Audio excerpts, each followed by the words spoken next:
Welcome to our channel. இன்றைக்கி நம்ம என்ன பார்க்க போகிறோம் அப்படின்னா, சாம்பியன்ஸ் டிராஃபிக்கு மறுபடியும் வந்து ஒரு பிரச்சனை வந்திருக்கு. பாகிஸ்தான் இறங்கி வந்தாலும் பிசிசிஐ வந்து முரண்டு பிடிக்கிறாங்க. அதை பற்றி தான் இந்த பதிவில் பார்க்க போகிறோம். 2025 சாம்பியன்ஸ் டிராஃபி பிப்ரவரி 19ஆம் தேதியிலேருந்து மார்ச் 9ஆம் தேதி வரைக்கும் நடக்க போகுது. இது வந்து பாகிஸ்தானில் நடக்குது. இந்தியா விளையாடும் போட்டியில் லாகூர் நடத்துறதுக்கான மைதானத்தை வந்து பாகிஸ்தான் வந்து புதுப்பிச்சுட்டு வராங்க.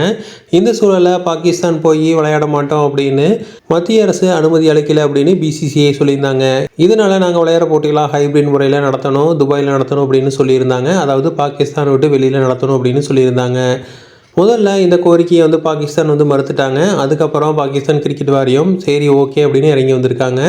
இதுக்கு வந்து அவங்க வந்து ஒரு கண்டிஷனும் போட்டிருந்தாங்க. அதாவது 2026 T20 உலகக்கோப்பை வந்து இந்தியாவில் நடக்க போகுது, அதையும் வந்து ஹைபிரிட் முறையில் நடக்கணும், இந்தியாவில் வந்து பாகிஸ்தான் பங்கேற்காது அப்படின்னு சொல்லியிருந்தாங்க. இதுக்கு ஐசிசி ஓகே சொல்லியிருந்தாங்க. இதை வந்து இந்தியா அதுக்கப்புறம் இலங்கையில் நடக்கிறதுனால பாகிஸ்தானில் நடக்கிற போட்டிகள் எல்லாமே இலங்கையில் நடத்தலாம் அப்படின்னு ஐசிசி முடிவு பண்ணியிருந்தாங்க.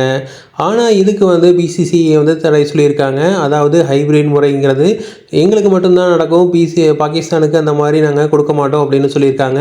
ஸோ எங்கே விளையாடணும்னு நாங்கள் ஃபிக்ஸர் பண்ணுறோமோ அந்த இடத்துல வந்து விளையாடணும் அப்படின்னு பிசிசிஐ வந்து விடாப்படியாக சொல்லியிருக்காங்க. இதுக்கு பிசிசிஐ தரப்பில் ரீசன் என்ன சொல்லியிருக்காங்க அப்படின்னா, பாகிஸ்தானில் இருக்கிறது போல் தங்கள் நாட்டில் பாதுகாப்பு பிரச்சனை இல்லை அப்படிங்கிறனால ஹைபிரிட் முறையை பிசிசிஐ நிராகரித்திருக்கிறதா தகவல் வந்து வெளியாகிருக்கு. இதனால் சாம்பியன்ஸ் டிராஃபி கோப்பையில் சிக்கல் வந்து மறுபடியும் வந்திருக்கு. ஸோ என்ன நடக்குது அப்படிங்கிறத பொறுத்து வந்து பார்க்கலாம். இதே மாதிரி இன்ஃபர்மேஷன் உங்களுக்கு தொடர்ந்து வேணும் அப்படின்னு நாங்கள் சேனலை சப்ஸ்கிரைப் பண்ணுங்கள். தேங்க்யூ.